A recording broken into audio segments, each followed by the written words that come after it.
किल्ले शिवनेरी आणि या ऐतिहासिक जन्मभूमीमध्ये किल्ले शिवनेरीच्या पायथ्याशी आज तहसील कार्यालयासमोर या ठिकाणी मुस्लिम समाजावर होणाऱ्या अन्याय अत्याचाराच्या विरोधात तसेच आमच्या कुरेशी समाजाच्यावर होणाऱ्या अन्याय अत्याचाराच्या विरोधात तमाम जुन्नर तालुक्यातून जे लोक या ठिकाणी आलेले आहेत त्यांचं सर्वप्रथम मी आभार व्यक्त करतो। त्यासोबत या ठिकाणी जे मीडिया या ठिकाणी आलेले आहे त्यांनी आमच्या या मागणीची दखल घेतलेली आहे त्यांचे मी मनापासून आभार व्यक्त करतो। मागील 19 वर्षापासून जे काही मुस्लिम समाजाचे तरुण जेलमध्ये होते ते काल सुटलेले आहे।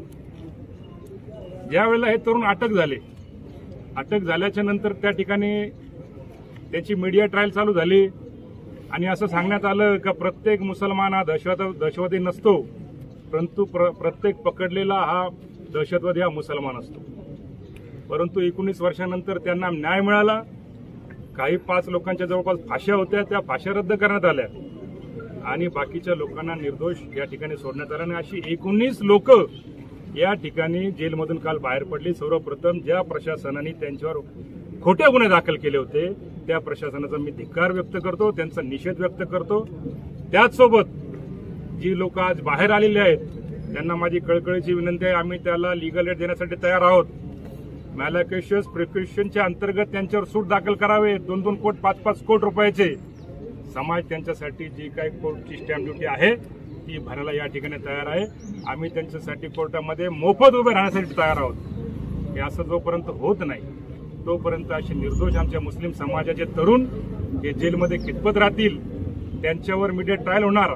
आता कोण शांगूर बाबा पकडला तो आहे का नाही, आता ट्रायल मीडिया चालू आहे की नाही, असं केलं तसं केलं त्याचं घर पाडण्यात आलं।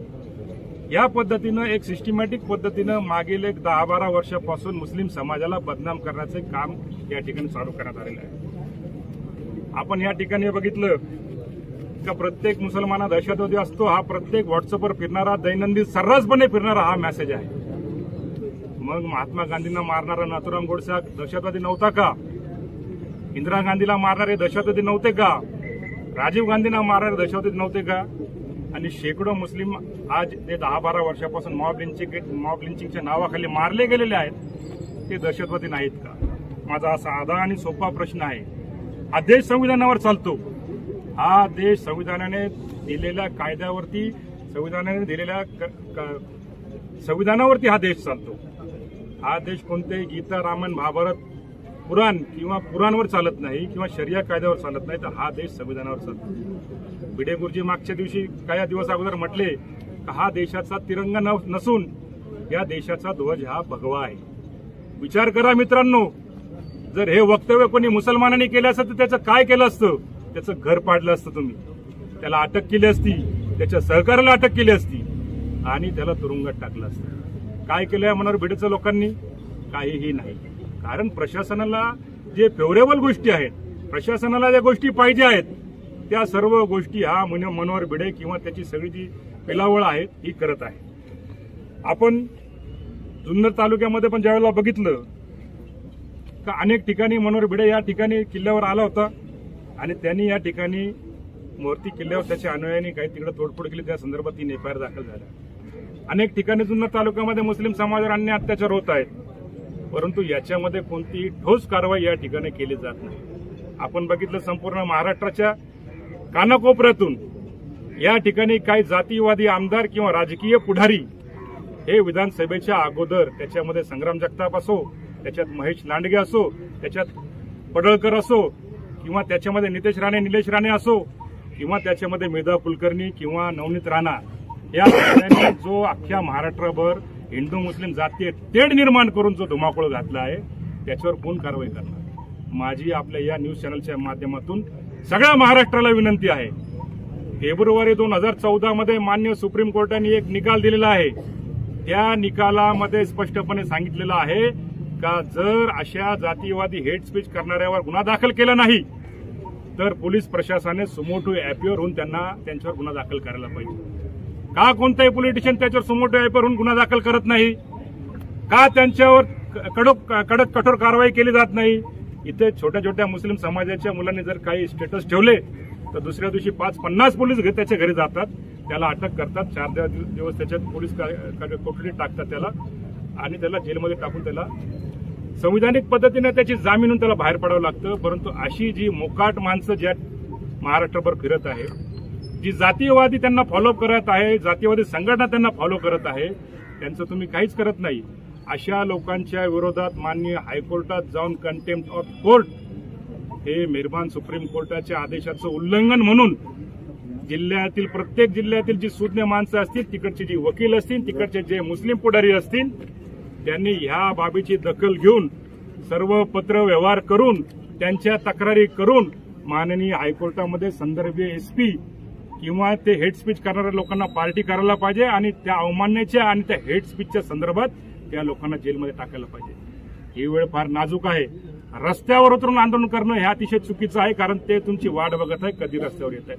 त्याच्यामुळे आपल्याला यापुढची लढाई माझी सगळ्या तमाम मुस्लिम समाजाला कळकळीची विनंती आहे का येणाऱ्या भविष्य काळामध्ये तुम्ही कायदेशीर आणि संविधानिक लढाई लढून त्यांना धडा शिकवायला पाहिजे. जुन्नरमध्ये आपण या ठिकाणी बघितलंय का बोरी या ठिकाणी मशिदीमध्ये घुसून मारहाण करण्यात आली, किल्ल्यावरील मशिदी तोडफोड करण्यात आली, बांगरवाडी या ठिकाणी एक मुस्लिम व्यक्ती डेप्युटी कलेक्टर त्यांना दफन करण्यासाठी मज्जाव करण्यात आला.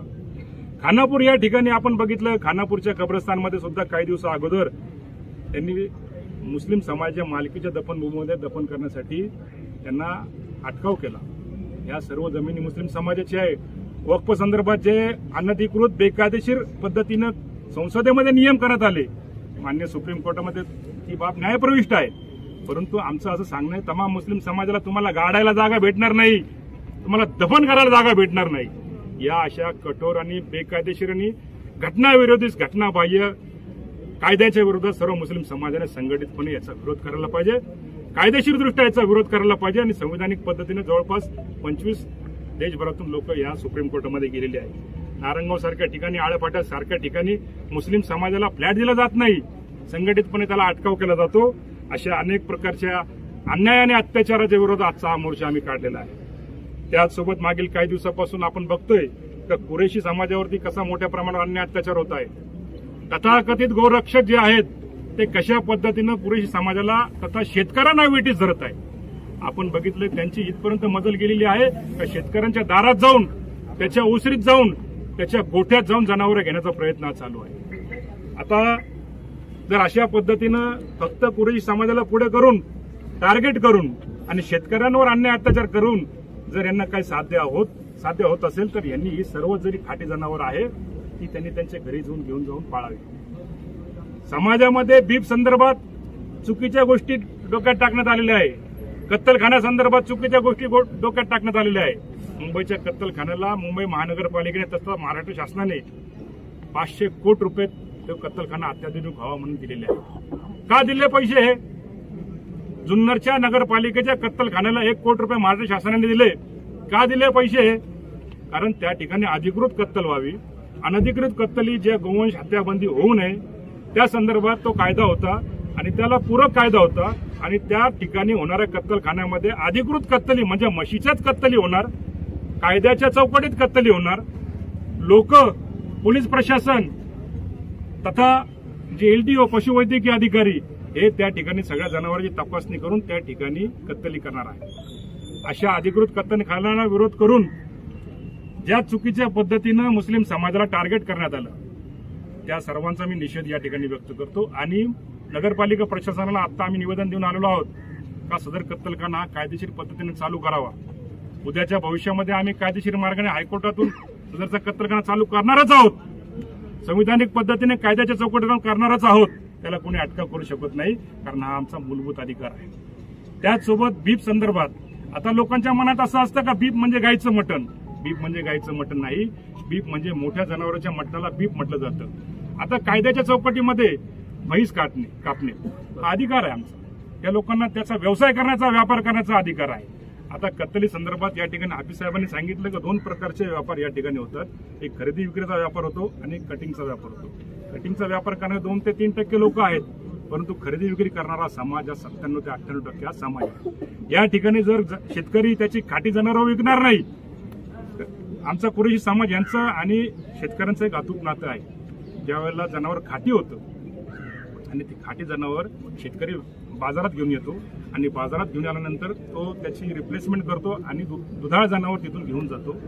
म्हणजे हा जो आघात केला आहे या गोरक्षकांनी, तो खऱ्या अर्थाने शेतकऱ्यांवर आघात केला.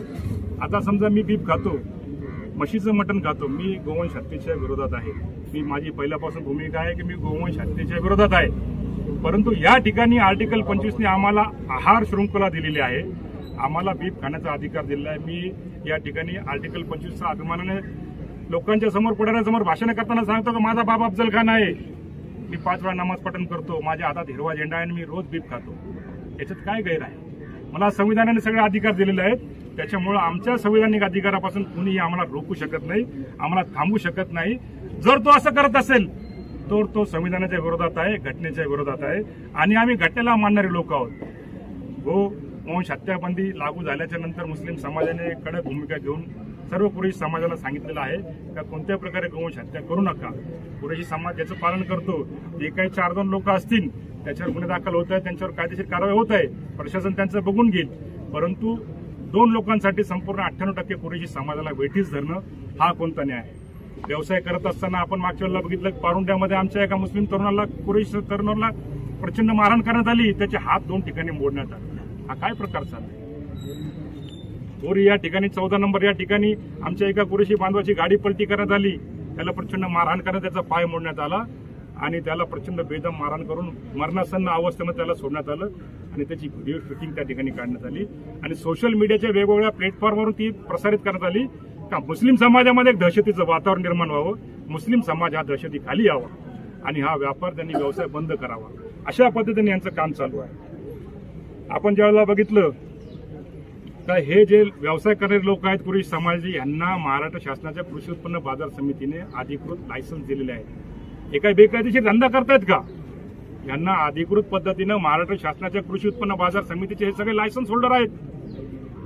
यांनी जर गैरकृत्य केलं असेल तर त्यांना ठीक आहे, हरकत नाही, त्यांच्यावर दाखल करा.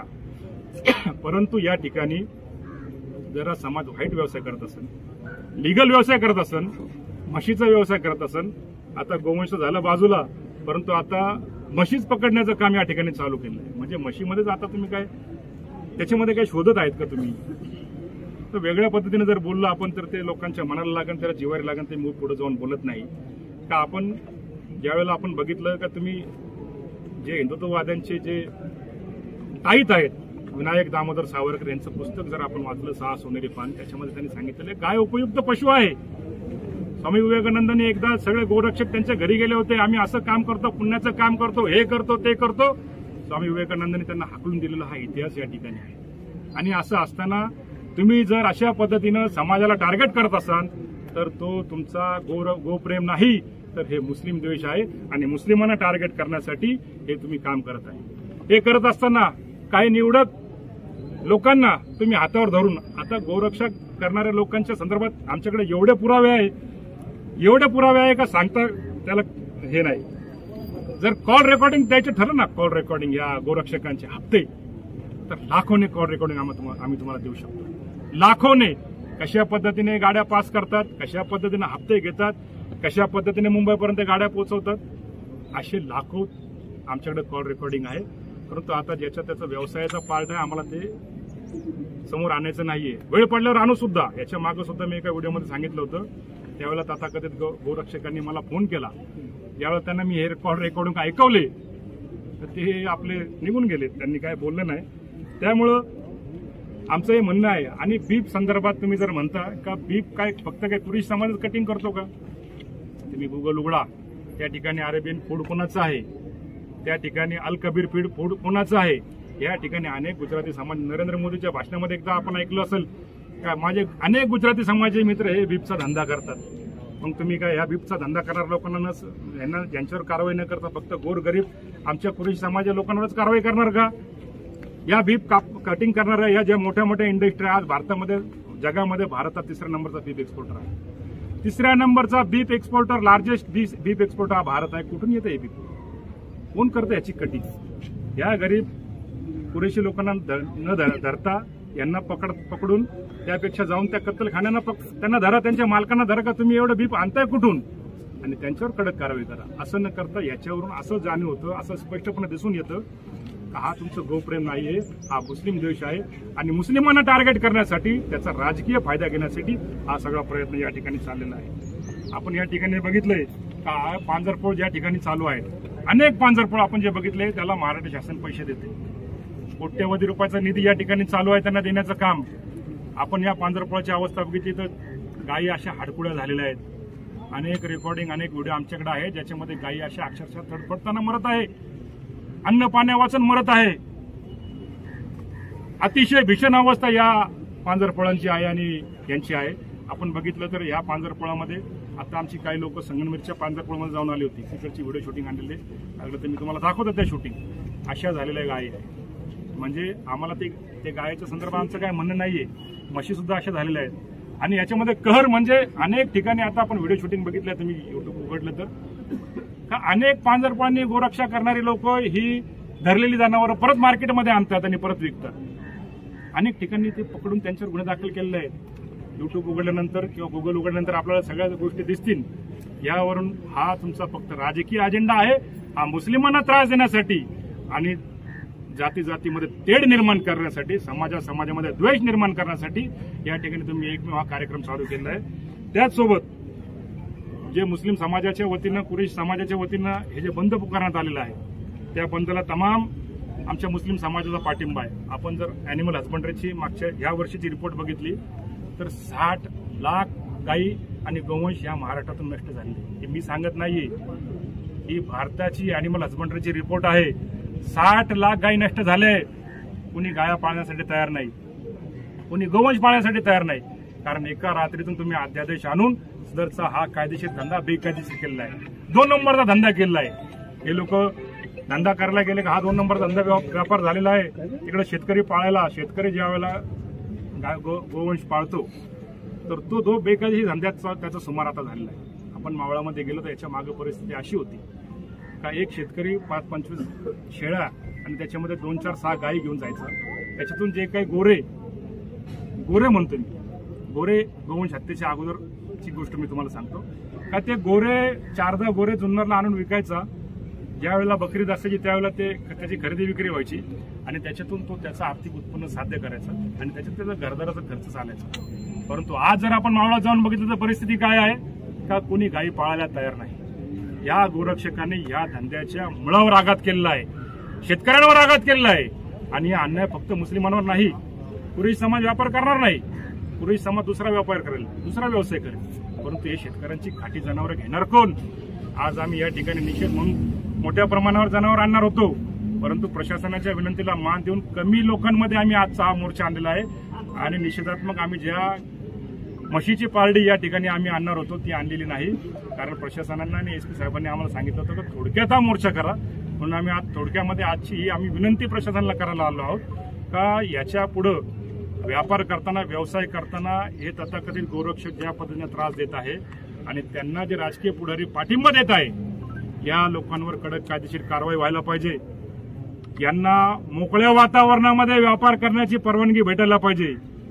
कृषी उत्पन्न बाजार समितीच्या अधिकृत लायसनवर हे जे खरेदी विक्री करतात त्या जनावरांची सुरक्षितता म्हणजे फक्त शेतकरी जोपर्यंत बाजारामध्ये गायी आणत नाही, जनावर आणत नाही किंवा गोवंश आणत नाही, गोवंश म्हणजे काय फक्त कटिंगला जाणारा गोवंश नसतो, काही खरेदी विक्रीचा पण गोवंश असतो, तर ती जनावरं जोपर्यंत कृषी उत्पन्न बाजार समितीमध्ये येत नाही तोपर्यंत ही गोमाता नसते। ज्यावेळेला आमचा पुरुषी बांधव त्याचं दोर धरतो आणि पुढे तो खरेदी विक्रीसाठी जातो तर यांची गोमातेचं प्रेम यांचा जिवंत होतो। हे अतिशय निंदनीय प्रकार या ठिकाणी चालू आहे आणि या निंदनीय प्रकाराचा निषेध म्हणून आम्ही आज या ठिकाणी आलेलो आहोत। आम्ही प्रशासनाला आमच्या विनंत्या सांगितलेल्या आहे, तहसीलदारांना निवेदन दिलेलं आहे, माननीय डीवायएसपी साहेबांना निवेदन दिलेलं आहे, कृषी उत्पन्न बाजार समितीच्या सभापतींना सुद्धा आम्ही निवेदन दिलेलं आहे। ते आमचा सेस घेतात, आमच्याकडून टॅक्स घेतात, आमच्याकडून पावती घेतात, त्याच्यामुळे आमची सुद्धा सुरक्षेची जबाबदारी त्यांच्या हाती आहे। त्याच्यामुळे आमची तुम्हाला सगळ्यांना या प्रसार माध्यमाच्या माध्यमातून त्यांना विनंती आहे का या कुरेश समाजाला त्यांनी संरक्षण द्यायला पाहिजे, त्यांना मदत करायला पाहिजे, अन्यथा आम्ही उद्याच्या भविष्यामध्ये कायद्याच्या चौकटीत राहून संविधानिक मार्गाने आम्ही मोठे मोर्चे काढू, आमरण उपोषण करू आणि वेळ पडल्यावर आत्मदहन सुद्धा करू, याची प्रशासन दखल घ्यावी। जय हिंद, जय महाराष्ट्र। वीडियो पसंद आई हो तो उसे ज़रूर लाइक करें, उसे शेयर करें और अपने कीमती राय कमेंट बॉक्स में ज़रूर डालें। और इसी तरह की मज़ीद वीडियो पाने के लिए चैनल को ज़रूर सब्सक्राइब करें और हमसे जुड़े रहने के लिए बेल आइकन की घंटी ज़रूर दबाएं। आपका अपना ज़मीर कागदी। अल्लाह हाफिज़।